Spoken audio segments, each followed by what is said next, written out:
Year 3, Part 1. Ray was off to Queens, and Pat was very lonely. Of course Ray came home every Friday night, just as Pat had done in her Queens year, and they had hilarious weekends. But the rest of the time was hard to endure. No Ray to laugh and gossip with, no Ray to talk over the day with at bedtime, no Ray to sleep in the little white bed beside her own. Pat cried herself to sleep for several nights, and then devoted herself to Silverbush more passionately than ever. Ray, after her first homesick week, liked town and college very much, though she was sometimes cold in her boarding-house bed, and the only window of her room looked out on the blank brick wall of the next house, instead of a flower garden and green fields and misty hills. And Judy was getting ready for her trip to Ireland. She was to go in November with the Patterson family from Summerside, who were revisiting the old sod, and all through October little else was talked of at Silverbush. Pat, though she hated the thought of Judy going, threw herself heart and soul into the preparations. Judy must and should have this wonderful trip to her old home after her life of hard work. Everybody was interested. Long Alec went to town and got Judy her steamer trunk. Judy looked a bit strange when he dumped it on the walk. Oh, I know I do be going, but I can't believe it, Patsy. That trunk there, I can't fail it belongs to me. If it was the old blue chest now. But, of course, the old blue chest couldn't be taken to Ireland, and Judy at last believed she was going when a paragraph in the North Glen notes announced that Miss Judy Plum of Silverbush would spend the winter with her relatives in Ireland. Judy looked queerer than ever when she saw it. It seemed to make everything so irrevocable. Patsy Daddlant, it must be the will of the good man above that I'm to go, she said when she read it. Nothing like a change, as old Murdoch McGonagall said when he turned over in his grave, remarked Tilly Tuck cheerfully. Everybody gave Judy something. Uncle Tom gave a leather suitcase, and Mother a beautiful brush and comb and hand mirror.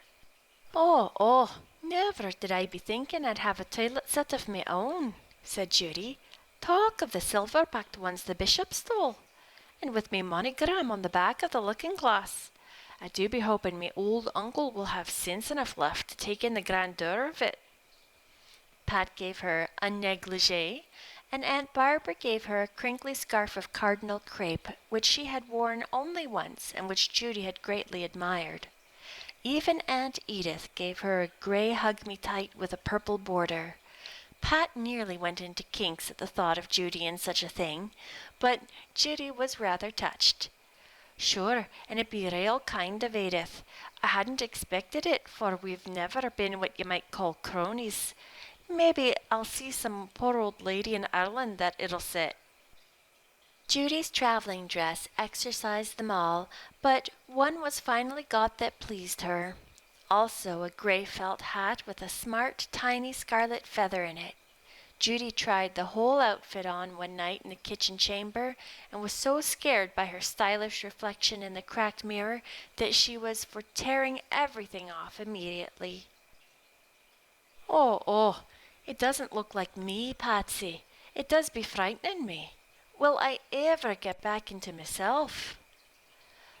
But Pat made her go down to the kitchen and show herself to everybody, and everybody felt that this added and coated scarlet-feathered Judy was a stranger, but everybody paid her compliments, and Tilly Tuck said if he'd ever suspected what a fine-looking woman she really was, there was no knowing what might have happened.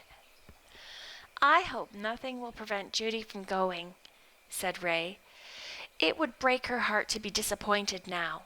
But when I think of coming home Friday nights and Judy not here, and that horrid old Mrs. Bob Robinson, with her pussy-cat face. Ray blinked her eyes fiercely. Mrs. Robinson isn't really so bad, Ray, protested Pat half-heartedly.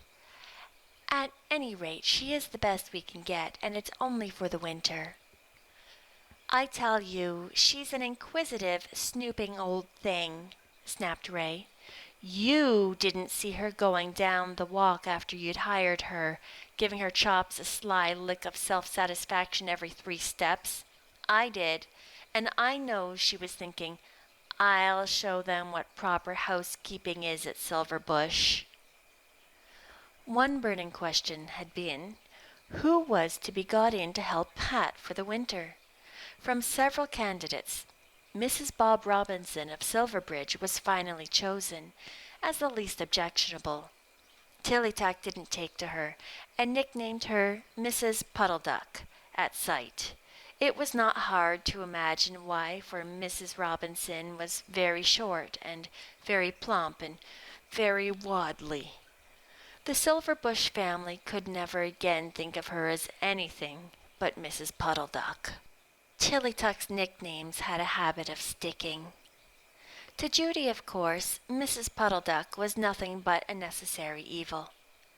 She do be more up to date than myself, I'm not doubting, with a toss of her grey head. They do be saying she took that domestic shorter course last year, but will she be keeping our cats contented, I'm asking you? They say she's a very careful, saving woman, said Long Alec. Oh, careful is it? I'm not doubting it. Judy waxed very sarcastic. She do be getting that from no stranger. Her grandfather did be putting a sundial in his garden, and then built a canopy over it to protect it from the sun. Oh, careful. You've said it.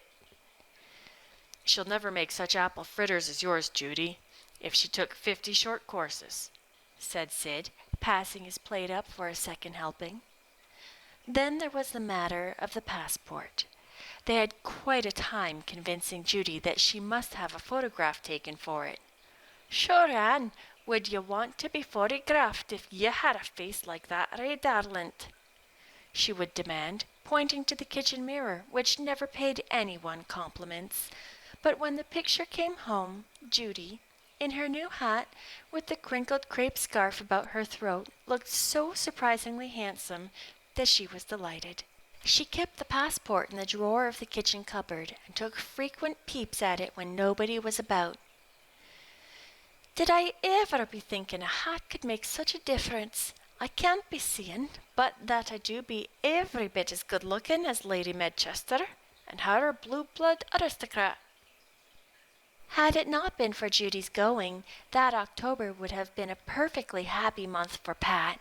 It was a golden, frostless autumn, and when the high winds blew it fairly rained apples in the orchards, and the ferns along the Whispering Lane were brown and spicy. There were gay evenings up at the Long House with Suzanne and David, hours of good gab-fest by the light of their leaping fire. David developed a habit of walking down the hill with Pat, which Judy did not think at all necessary. Pat had come down that hill many a night alone.